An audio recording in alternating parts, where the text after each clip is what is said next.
3 months ago, I stood in a Seattle courtroom watching my world collapse. My husband, Ethan, didn't look at me not once as the judge handed him everything. Our $5 million lakefront home, full custody of our children, and the life I thought we'd built together. When the gavel struck, he leaned in just long enough to whisper, "You'll never see the kids again." Those words hollowed me out. I drove for 3 days, numb and half alive, until I reached my late mother's old house in Vermont, a quiet place that smelled like pine, dust, and memories I wasn't ready to face. I thought grief was my punishment. I thought losing everything was the end. Then, while cleaning the basement, I found a furnace that looked wrong. Behind it was a hidden safe. The code was my birthday. Inside lay a letter that began, "If you're reading this, they finally found you. For 16 years, I believed I had everything. A husband who made people laugh at parties, 2 beautiful kids who painted our kitchen walls with sticky fingerprints, and a glass-walled house that glittered over Lake Washington like a dream we'd built together. People used to tell me, 'Nora, you're so lucky.' And for a long time, I believed them. Ethan and I met in college. He was charming, magnetic, always the loudest laugh in the room. I was the quiet one, the planner, the person who believed that if you loved someone enough, you could fix anything. But love isn't a cure, it's a mirror. And one day I looked into it and saw nothing looking back. It started small, Ethan working late, his phone always face down, a new cologne that wasn't mine. I asked once, "Is there someone else?" He laughed, kissed my forehead, and said, "You really need to stop overthinking." But the warmth in his eyes was gone. Weeks later, Sophie found a message on his phone from a contact saved as M. It said, "Can't wait to see you again tonight." My heart stopped. I wanted to believe it was a misunderstanding, but even lies have fingerprints, and Ethan's were all over this one. When I confronted him, he didn't even try to deny it. "So what if there's someone else?" he said coldly. "Maybe I got tired of walking on eggshells around you." Eggshells? Around me? I was the one cleaning, caring, building everything we had while he drifted further away. A month later, the papers came. Divorce. His lawyer accused me of being unstable, emotionally erratic, financially reckless. He painted me as a woman on the verge of collapse. Sitting in that courtroom, I realized Ethan wasn't just leaving me, he was erasing me. When the judge ruled in his favor, he didn't flinch. He didn't even blink. And when it was over, he leaned in and whispered the sentence that would echo through my nightmares. "You'll never see the kids again." That night, I sat alone in my car outside the courthouse, watching the rain blur the city lights. My reflection on the glass looked like a ghost. The woman who once had it all was gone. So I packed what was left of my life into a single suitcase and drove east. Away from the house, away from the noise, away from the version of myself that had died in that courtroom. Back to Vermont, back to the only place that still had my mother's scent on the walls. I didn't know it yet, but I wasn't going home to grieve. I was going home to uncover everything she'd been hiding. I used to believe justice was blind, that truth had its own quiet gravity. But the day I walked into that courtroom, I learned truth means nothing when the lies are dressed in tailored suits. Ethan sat across from me, polished and calm, flanked by his attorney, Mary Ann Cross, a woman with a voice sharp enough to cut glass. My lawyer, Daniel Perez, whispered before it started, "Stay composed, Nora. They're going to make you look like the problem." They didn't even have to try hard. Mary Ann painted me as a hysterical, overspending wife who couldn't manage her emotions or our finances.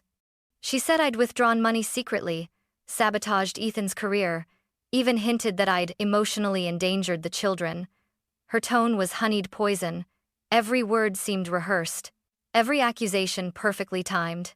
When she presented evidence bank withdrawals, emails I'd never written, screenshots of messages supposedly from my number, I felt the air drain out of the room. My own lawyer's voice trembled when he said, "Your Honor, these can't be authentic." But Ethan didn't flinch. He kept his eyes on the table, hands folded, wearing the expression of a man who'd been deeply wronged. "Ethan," I said through tears, "you know those aren't real." He finally looked up and whispered, "Maybe you should get help, Nora." That line broke something in me. It wasn't just a betrayal, it was annihilation. When the judge ruled in his favor, granting him full custody and ownership of our $5 million home, my ears rang so loudly I could barely hear the verdict. The gavel struck like a gunshot. Sophie sobbed quietly beside Ethan's sister. Liam refused to look at me. I wanted to scream, to rush to them, to hold them just once more, but the bailiff blocked my way. Outside, the Seattle air was cold and metallic. Ethan followed me down the courthouse steps. His tie was perfect. His smile, effortless. "You'll never see the kids again," he said, leaning close enough for me to smell his cologne. "Not after what you've done." "What I've done," I whispered, voice cracking. "You destroyed me, Ethan." He just shrugged. "You did that yourself." I drove away that day with nothing. No children, no home, no identity. Just a stack of papers that declared, in legal language, that I was no one. For weeks, I stayed in motels, counting the dollars left on my credit card. I stared at my reflection in bathroom mirrors, trying to recognize the woman staring back. I looked like my mother, tired eyes, quiet grief, the kind that eats you from the inside out. Then one morning, I saw her address written on the envelope of my mother's old will, Maple Hollow, Vermont. I don't remember deciding to drive there. I just remember the feeling that maybe, in that small house tucked in the woods, I'd find the version of myself Ethan hadn't destroyed yet. It took 3 days to reach Vermont. By the time I arrived, the snow was falling. Mom's house stood silent beneath the trees, its windows glowing faintly with the reflection of my headlights. It was supposed to be a refuge, a place to heal, but instead, it became the door to a secret that had been waiting for me my whole life. The first night in Vermont, I couldn't sleep. The house creaked with every gust of wind, as if it remembered me or was warning me. My mother's scent still lingered faintly in the air. Lavender soap, old books, and coffee. It hit me like a ghost hugging too tight. I told myself I came here to rest, but rest was impossible when every corner whispered her name. The next morning, I started cleaning the basement. It was how Mom coped whenever life fell apart. She cleaned, sorted, made order out of chaos. I guess I learned that from her. The air downstairs was cold and heavy with dust. Shelves of labeled boxes lined the walls. Nora's school projects, Christmas 2006, tax receipts. Each one was a little time capsule. As I reached for an old box of family photos, my foot caught on something uneven. The furnace. It looked wrong. It wasn't flush against the wall like it used to be. I crouched down and ran my fingers along the floor. Scratches, thin grooves in the concrete, fresh enough to catch dust differently. For a moment, I just stared, heart thudding in my ears. "Mom, what were you doing down here?" I whispered. I tried to dismiss it, but curiosity is a dangerous thing, especially when you've lost everything else. I turned off the gas valve, grabbed a wrench from her old toolbox, and started loosening the bolts. The furnace didn't move easily. It groaned like it was alive, resisting me. By the time I pushed it a few inches, sweat had soaked through my sweatshirt. That's when I saw a faint outline of metal in the wall. A small, square door, gray and faded, about the size of a shoebox, a safe. For a second, I thought it was a joke, some relic left by the previous owner. But Mom had lived here for 30 years. This was her secret. I brushed the dust away and traced my fingers over the dial. No label, no numbers worn from use, just cold metal. My mind raced. What would Mom have hidden? Jewelry? Cash? Or something worse? Then I remembered something, a memory that didn't make sense until now. Every birthday, Mom would call me at exactly 6:42 a.m. She said it was the moment I was born. She never missed it, not once. I closed my eyes, took a breath, and turned the dial. Right 06, left 42. Right 89. The year I was born. Click. The sound was so soft I almost missed it. My pulse hammered in my throat as I slowly pulled the door open. Inside were bundles of $100 bills wrapped in old rubber bands, a leather folder, several driver's licenses, all with Mom's picture, but different names. Eleanor Ross, Mary Jensen, Clara Whitman. And at the bottom, a sealed envelope, my name written across it in her delicate handwriting. To Nora, my heart, my truth. My hands trembled as I tore it open. The first line made my knees give out. If you're reading this, they finally found you, and I'm no longer here to protect you. The basement suddenly felt smaller, like the walls were closing in. I read the next line, and everything I thought I knew about my life shattered like the glass of that Seattle house I once called home. The paper trembled in my hands. My mother's handwriting, neat, precise, written with the same blue ink she used for grocery lists, now looked like a message from another world. If you're reading this, they finally found you, and I'm no longer here to protect you. I read it once, then again, then again. Each word sank deeper, heavier, like stones pulling me under. The letter continued. Your real last name isn't Wallace, it's Romanelli. Your father, Anthony Romanelli, was murdered by the Vescari crime family in Chicago, 1991. I was there. I was supposed to die with him, but I survived and I ran. I ran with you. I stopped breathing. My father hadn't died in an accident, like she'd always said. He'd been murdered. The FBI helped us disappear. They gave us new names, new papers. I became Claire Ross. You became Nora. We entered witness protection and moved to Vermont under federal supervision. You were 4. My hands went cold.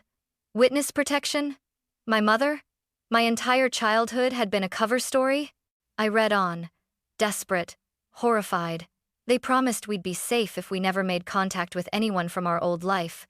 But safety doesn't last forever. The Vescari family never forgets.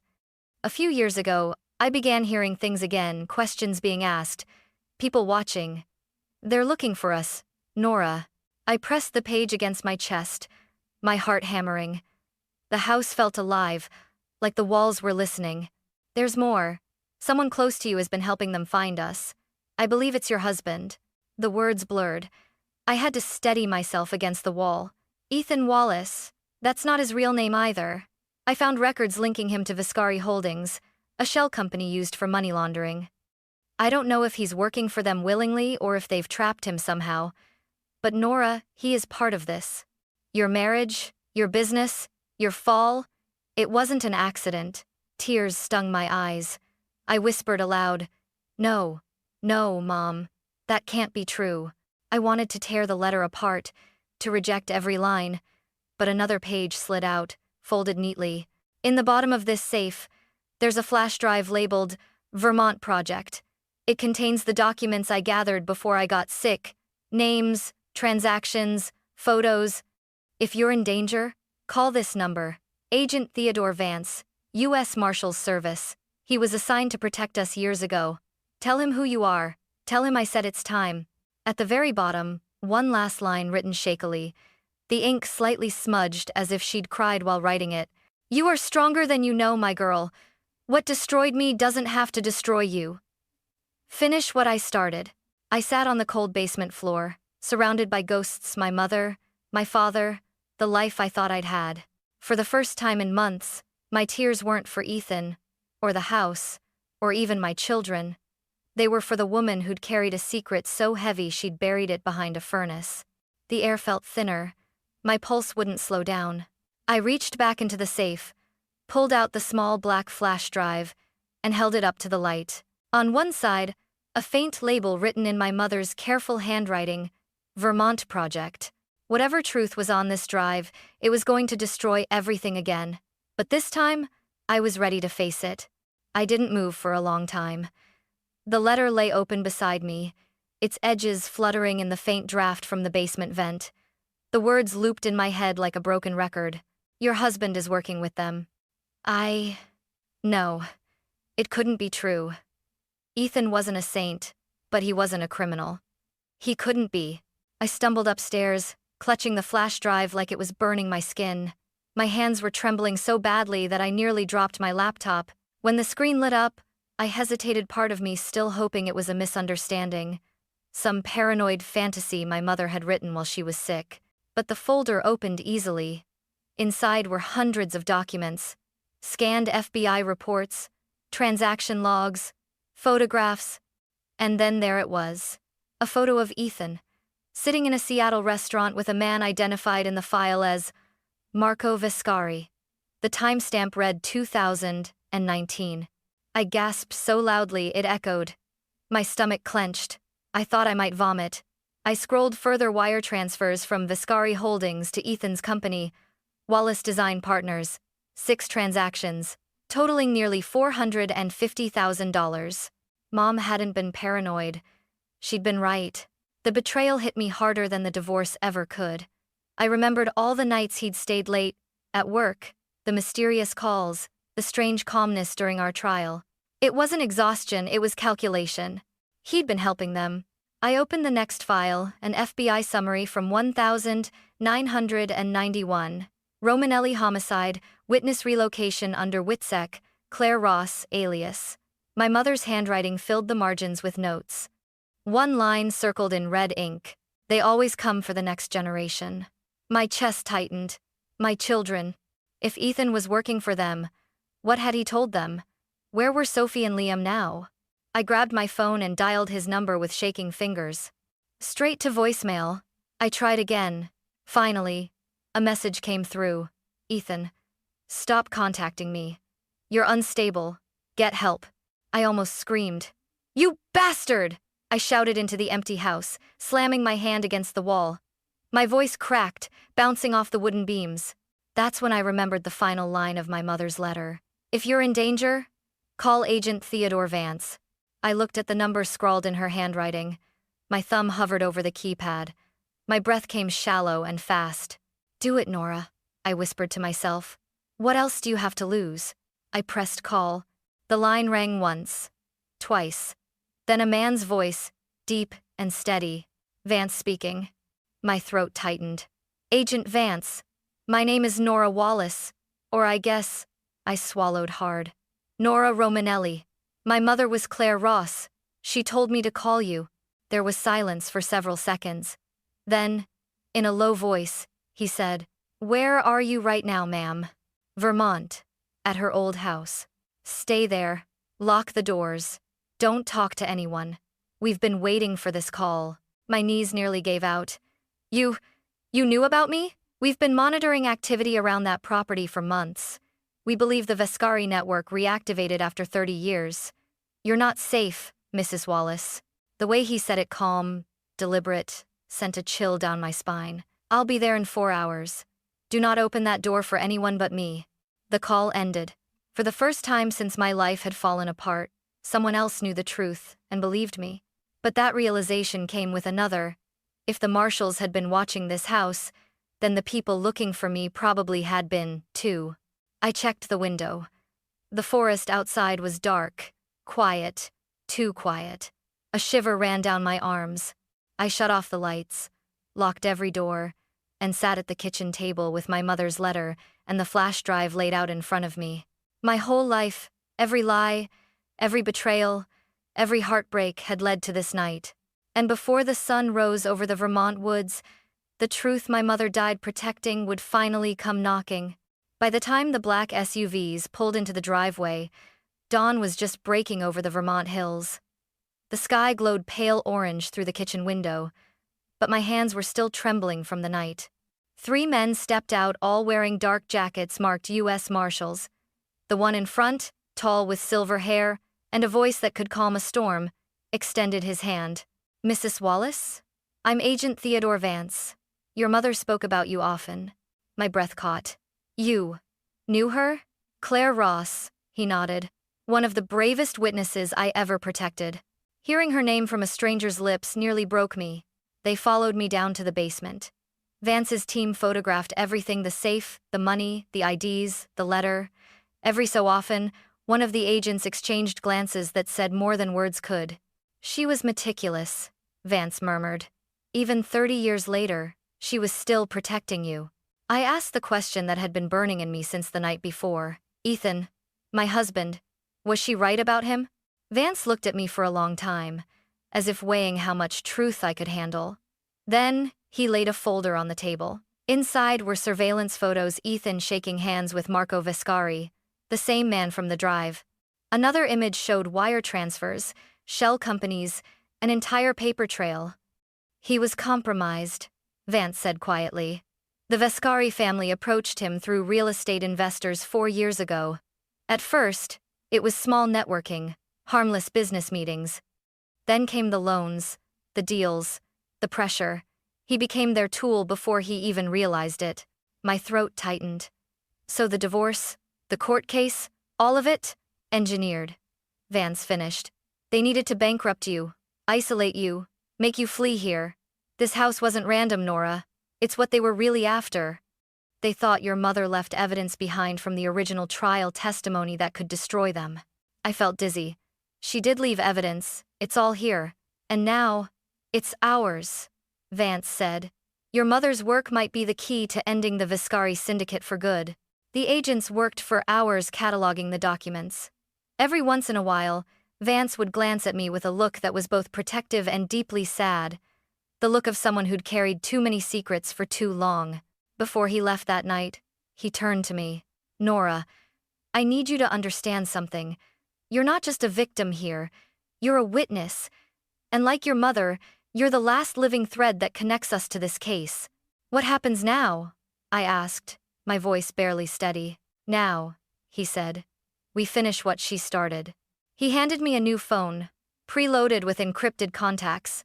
We'll keep you under federal protection, but if they make a move, and they will, we'll be ready. After they left, the house felt impossibly quiet again. The basement was sealed with evidence tape. My mother's secret was no longer mine alone. I sat on the porch, watching snowflakes drift through the morning light, and whispered to the woods. You did it, Mom. You found a way to keep me safe, even now. But deep down, I knew this wasn't over. The Vescari family had waited 3 decades for revenge, and they weren't about to stop now. It started 2 nights later. I was sitting by the window, lights off, when a car I didn't recognize slowed in front of the house.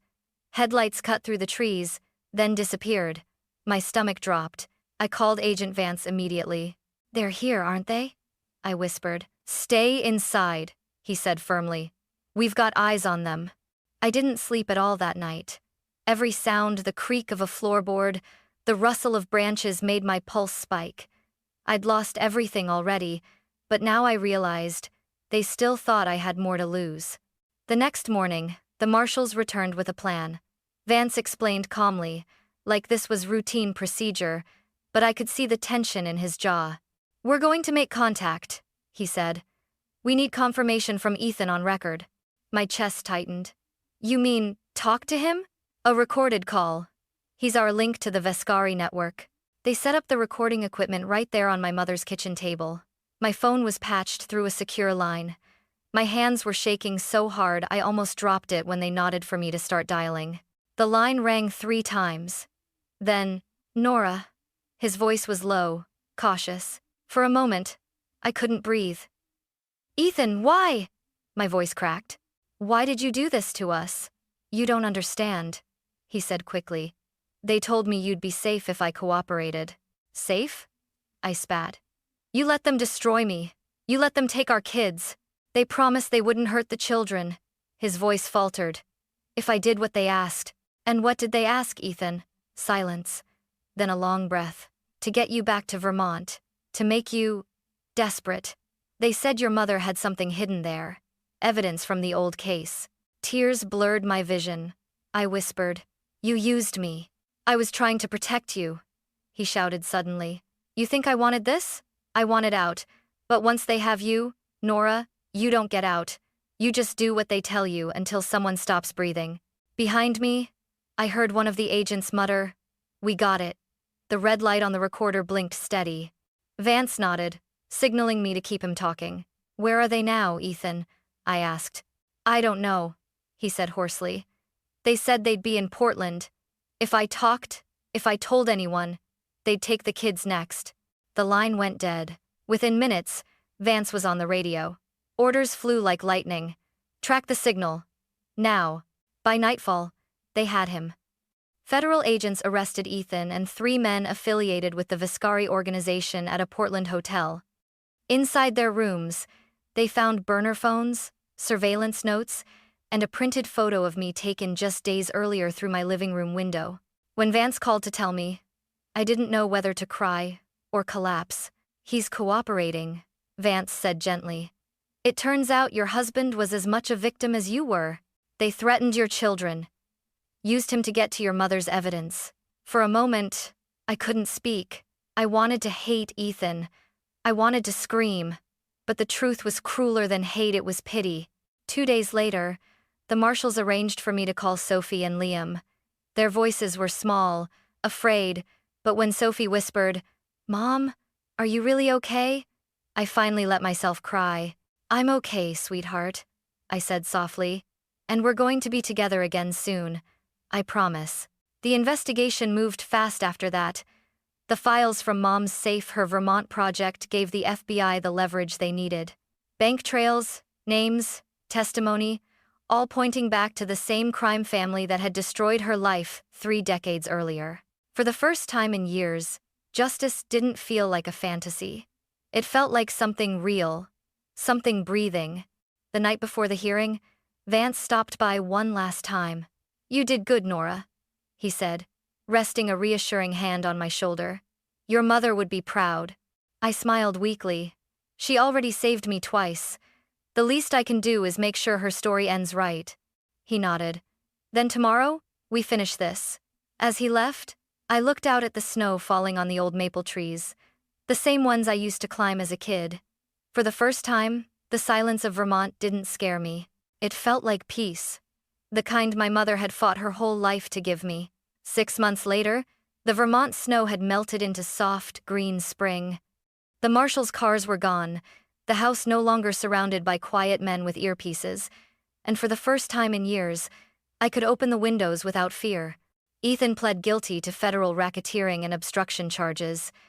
His testimony helped dismantle half of the Viscari network that had survived in silence for decades. When the sentence was read, 15 years, with parole after 8, I didn't feel triumph. I felt something heavier, like finally putting down a stone I'd been carrying too long. He wrote me once from prison. The envelope was short, the handwriting shaky. "Tell the kids I tried to protect them the only way I knew how. I'm sorry for everything." I never replied. Some words deserve to stay unanswered. Sophie and Liam live with me now in Maine, in a small coastal town where the air smells of salt and pine instead of lies. They're healing in ways I can't quite describe. Sophie's laughter sounds real again. Liam paints oceans, lighthouses, stormy skies. I see their pain in the colors, but I see their strength too. Sometimes, when I tuck them in, Sophie asks, "Was Grandma really a hero?" And I tell her the truth. She was the kind of hero who never wanted anyone to know she was one. The federal trial against the remaining members of the Viscari family starts this fall. I'll be there as a witness, as a survivor, as the daughter my mother raised to never back down. Agent Vance calls every week to prepare me, but sometimes we just talk. He says justice takes time. I tell him that healing does too. One evening, I went back to Vermont to pack the last of Mom's things. The basement was empty now, the furnace pushed back, the wall repaired, the safe long removed. But when I stood in that quiet space, I could almost feel her presence. I lit a candle on the workbench and whispered, "It's done, Mom. You can rest now." The flame flickered gently, then steadied as if she'd heard me. As I locked the door for the last time, I realized something she'd always known. Sometimes the worst thing that happens to you doesn't destroy you, it reveals you. I'd lost everything once: my home, my marriage, my name. But in the wreckage, I'd found something stronger. The truth, my courage, and the bloodline of a woman who refused to die afraid. Now, when the sun rises over the Maine coast, I watch the light pour through the windows and whisper to the wind, "We made it, Mom. We're free."